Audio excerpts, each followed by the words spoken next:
नमस्कार, जोहार, सत श्री अकाल। एग्जाम फाइटर नंबर पर आप सभी का बहुत बहुत स्वागत है। और फिर से हर दिन के तरह यूजीसी नेट दिसंबर 2024 के क्लासेस में आप सभी का स्वागत है, जहां पे हम लोग पेपर 1 का प्रिपरेशन कर रहे हैं।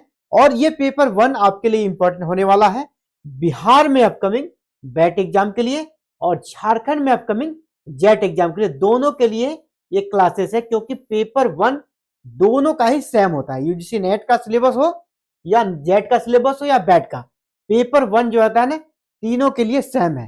तो पेपर 1 के लिए क्लासेस चल रही है और ये क्लासेस हमारा कौन, यूनिट 9 हम लोग देख रहे हैं, पीपल डेवलपमेंट एंड एनवायरनमेंट, लोग विकास और पर्यावरण।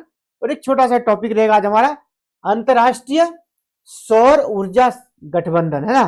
अंतरराष्ट्रीय सौर ऊर्जा गठबंधन जो बनाया गया था, इसी के बारे में हम लोग बात करेंगे। आईएसए यानी इंटरनेशनल सोलर अलायंस, जो विभिन्न देशों ने मिलकर इस अलायंस को बनाया है, इस अलायंस से जुड़ा हुआ प्रश्न आता है। क्योंकि देखिए अभी जमाना हमारा सोलर एनर्जी का है, रिन्यूएबल एनर्जी का जमाना आ रहा है, क्योंकि ये बिल्कुल पॉल्यूशन फ्री है और ये कभी खत्म ना होने वाला एनर्जी है।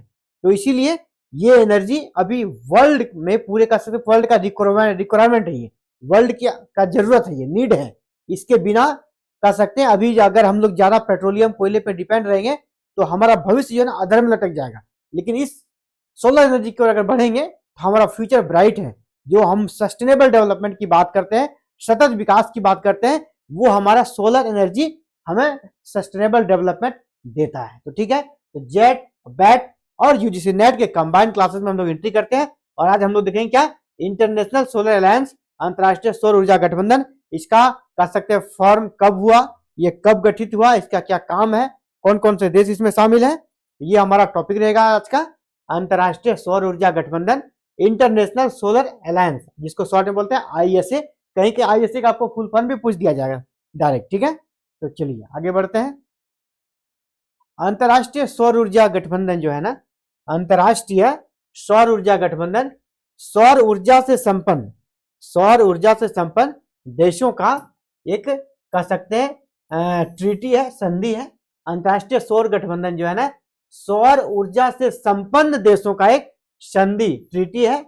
और इसमें क्या होता है, अंतर सरकारी संगठन है, treaty based international intergovernmental organisation, यानी सरकारी है ये ना, विभिन्न सारे देशों ने मिलकर ये संगठन बनाया है, ये पूरी तरह सरकारी है। तो यहाँ एक बात आपको समझना होगा कि सौर ऊर्जा से संपन्न देश क्या होगा। हर जगह तो धूप आता है, सूर्य तो हर जगह आता है, तो सौर ऊर्जा से संपन्न देश क्या होगा। तो जब आप ग्लोब को देखते होंगे ना, तो ग्लोब में दो काल्पनिक रेखाएं हैं, ठीक है, ग्लोब में दो काल्पनिक रेखाएं, ये बीच में आपका क्या होगा, इक्वेटर हो गया। और इसके नॉर्थ में मैं अलग कलर दे देता हूं, इसके नॉर्थ में यहां पर एक कह सकते हैं रेखा जिसको कर्क रेखा बोलते हैं। और उसी तरह यहां पर एक रेखा, इसको बोलता है क्या बोलते हैं, नीचे मकर रेखा। तो ये कर्क रेखा जो है, ये कर्क रेखा और ये मकर रेखा, तो कर्क और मकर रेखा के बीच में जो कंट्री है ना, यहां पे धूप ज्यादा आता है। कर्क रेखा कहां पर होता है, कितने डिग्री अक्षांश पर, ये आपको पता होगा। कर्क रेखा कितने डिग्री अक्षांश पर होता है, ये 23.5 डिग्री है ना, ये 23.5 डिग्री उत्तरी अक्षांश पर होता है कर्क रेखा। यहाँ ये कर्क रेखा और ये मकर रेखा। यहाँ जो बीच में जितने भी कंट्री हैं, है ना, बीच में जो जितने भी कंट्री हैं, वहां पे सनलाइट यानी सूर्य की रोशनी सबसे ज्यादा पड़ती है, सीधी किरणें यहाँ पर आती है। जबकि इधर मतलब इधर आपका कर्क से ऊपर और आपका मकर से नीचे जितने भी देश हैं, वहां पे सूर्य की किरणें सीधी बहुत कम पड़ती है, यानी यहाँ पर सनलाइट ज्यादा नहीं पड़ता है। इसलिए अगर आपको सोलर एनर्जी का ज्यादा यूज करना है तो यहां से लेकर यहां तक कर्क और मकर रेखा के बीच जो देश है, वहां पर सबसे ज्यादा उसका फायदा उठा सकता है। यानी सौर ऊर्जा से संपन्न देश कौन हो गए, कर्क और मकर रेखा के बीच में जो सारे देश हैं, वो सौर ऊर्जा से संपन्न देश हैं। तो ये ट्रीटी उन्हीं देशों का है ना। सौर ऊर्जा गठबंधन की शुरुआत भारत और फ्रांस से 30 नवंबर 2015 को, सौर ऊर्जा गठबंधन की शुरुआत भारत और फ्रांस के सहयोग से, भारत और फ्रांस के कसते आरंभिक कदम से इसकी शुरुआत हुई है। सौर ऊर्जा गठबंधन की शुरुआत भारत और फ्रांस से 30 नवंबर 2015 को, 30 नवंबर 2015 को डेट याद रखिएगा, पेरिस जलवायु सम्मेलन COP21 के दौरान की गई थी। सौर गठबंधन पहले किन देशों के बीच हुई थी? भारत और फ्रांस। कब हुई थी? नवंबर 2015 में। कब? 30 नवंबर 2015 में। कौन सा कोप में? COP21 में, जिसको पेरिस जलवायु सम्मेलन भी कहा जाता है क्योंकि ये पेरिस में हुआ था।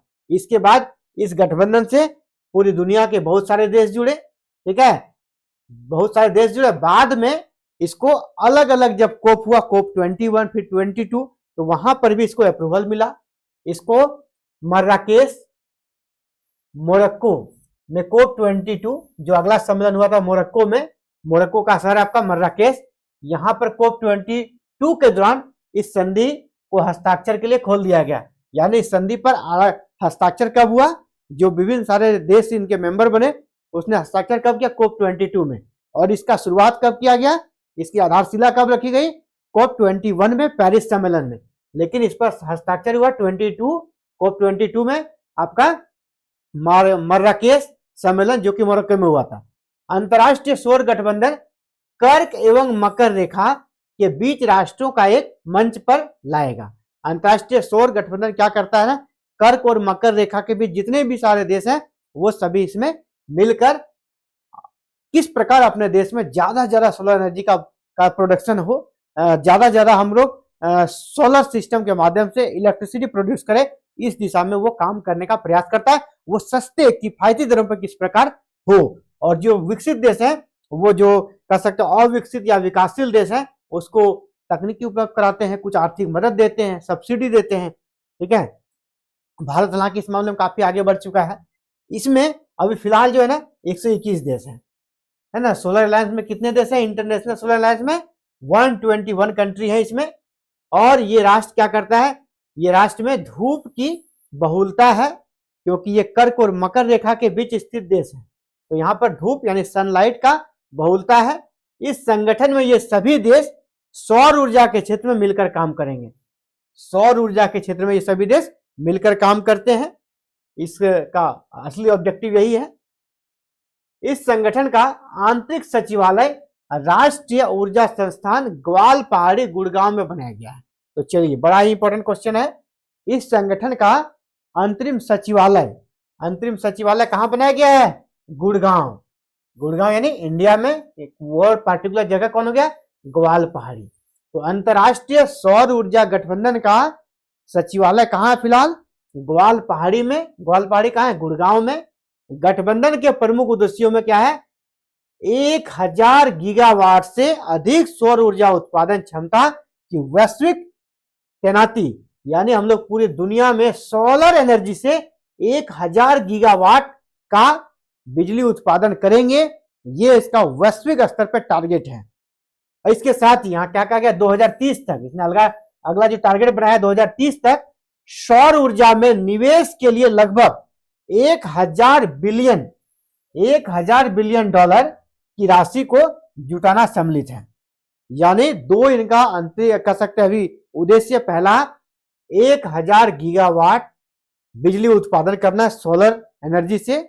दूसरा 2030 तक 1000 बिलियन डॉलर की राशि इसको निवेश करना है इसमें। जैसे इंडिया कुछ निवेश कर रहा है, अमेरिका निवेश कर रहा है, वर्ल्ड का सभी देश सोलर एनर्जी में निवेश करेगा। भारत अभी तो बजट में भी इसके लिए प्रावधान कर रहा है ना, बजट में इतना हम लोग एनर्जी सोलर एनर्जी पे खर्च करेंगे। भारत ने दुनिया का सबसे बड़ा नवीकरणीय ऊर्जा विस्तार कार्यक्रम शुरू किया है और भारत ने इसके लिए अभी कह सकते हैं बहुत ही बड़ा प्लान भी लाया है। मैं उसका प्लान अभी कह सकते हैं कि रिकॉग्नाइज नहीं कर पा रहा हूं। क्या होगा ना, आपको प्रत्येक घर में सोलर हाउस बनेगा। सरकार उसमें सब्सिडी देगी 75%। ठीक है, सरकार कितना देगी सब्सिडी? 75%। आपको अपने घरों में जो बिजली कनेक्शन लेते हैं ना, बिजली कनेक्शन के सोलर कनेक्शन लीजिए आप, सोलर कनेक्शन, उसमें सरकार आपको 75% सब्सिडी देगी। भारत सरकार वो कार्यक्रम भी शुरू कर चुकी है। इसके लिए अभी हाल फिलहाल इसका प्रेजेंटेशन हुआ था और जितने भी बड़े बड़े दुनिया की कह सकते हैं कंपनी थी सोलर सिस्टम के क्षेत्र में काम करने वाले, उनको वहां पर बुलाया गया था। गुड़गांव में ही था ये सम्मेलन, भी हाल ही में गुड़गांव में था। 1 से 2 डेढ़ महीने पहले की बात है ये। हम 2022 तक नवीकरणीय ऊर्जा से 175 गीगावाट विद्युत का उत्पादन करेंगे, जिसमें से 100 गीगावाट बिजली सौर ऊर्जा से प्राप्त होगा। हमारा लक्ष्य है कि हम लोग, लक्ष्य जो था पहले बनाया गया था, फिलहाल नवीकरणीय लक्ष्य का डाटा जब आएगा करंट में मैं आपको दूंगा। 2022 तक इनका टारगेट था कि हम लोग नवीकरणीय ऊर्जा रिन्यूएबल एनर्जी में 175 गीगावाट प्राप्त कर लेंगे। इसमें से सबसे ज्यादा जो हमारा 100 गीगावाट सिर्फ सोलर ऊर्जा से हम लोग को प्राप्त करना है, और भारत ने उस लक्ष्य को प्राप्त कर लिया है ना। इसके अलावा सोलर ऊर्जा से जुड़ा हुआ और एक यहाँ पे पॉइंट है, भारत में अटल ज्योति योजना, भारत में अटल ज्योति योजना भी चलाया जा रहा है जो सोलर एनर्जी से जुड़ा हुआ ही है। अटल ज्योति योजना का उद्देश्य सौर ऊर्जा पर आधारित सौर बल्ब को देश भर में स्थापित करना है। अभी एक बल्ब आप जान रहे हैं जो कि दिन भर आपका चार्ज होता है, रात में फिर वो आप उसको जला सकते हैं। वो चार्ज कैसे होता है? सोलर से, है ना। सोलर से, ये नहीं कि आपका इलेक्ट्रिक से चार्ज होगा, वो सोलर से चार्ज होगा, फिर उसको आप रात में यूज कर सकते हैं। ये बल्ब पर ज्यादा से ज्यादा हमारे देश में चले, ज्यादा से ज्यादा प्रोडक्शन हो, ज्यादा से ज्यादा डिस्ट्रीब्यूट किया जाए हर जगह, और उस बल्ब को यहाँ पर अभी उत्पादन करने का प्रयास किया जा रहा है अटल ज्योति योजना में, ताकि सोलर एनर्जी के क्षेत्र में हम लोग आगे बढ़ें। तो अटल ज्योति योजना भी आपका किससे संबंधित हो गया? सोलर एनर्जी से।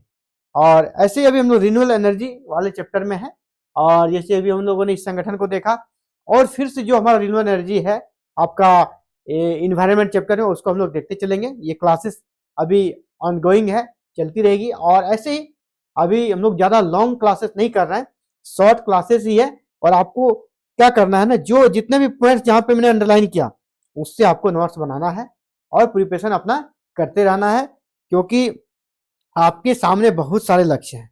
अभी यूजीसी नेट दिसंबर सेशन तो है ही, इसके अलावा आपको जनवरी से फरवरी में बैट और जेट दोनों का नोटिफिकेशन देखने को मिल जाएगा, और इस एग्जाम में आपको 2 से 3 महीने का समय मिलेगा। तो आपको अभी से लग जाना है। एग्जाम फाइटर नंबर 1 आपके साथ है। आप भी चाहते हैं प्रिपरेशन को करें, बिल्कुल फ्री में तैयारी करें, यूजीसी नेट की तैयारी करें फ्री में, जेट की तैयारी करें फ्री में, या बैट की तैयारी करें बिल्कुल फ्री में, तो आप हमारे साथ जुड़ सकते हो और बिल्कुल फ्री में तैयारी कर सकते हैं। एवरी डे 8 PM को क्लासेस हो रही है, और ऐसे ही की क्लासेस लगातार एग्जाम तक चलती रहेगी। आप भी चाहते हैं क्लासेस से ज्वाइन होना, तो चैनल को सब्सक्राइब करें, बेल आइकन को प्रेस करके ऑल बटन को जरूर क्लिक कर लीजिएगा, ताकि फर्दर क्लासेस की वीडियो जो भी मैं अपलोड करूं नेक्स्ट डे आप तक नोटिफिकेशन जा रहा, आप उसे देख सके। चलिए इस क्लासेस में इतना ही। जय हिंद, जय भारत।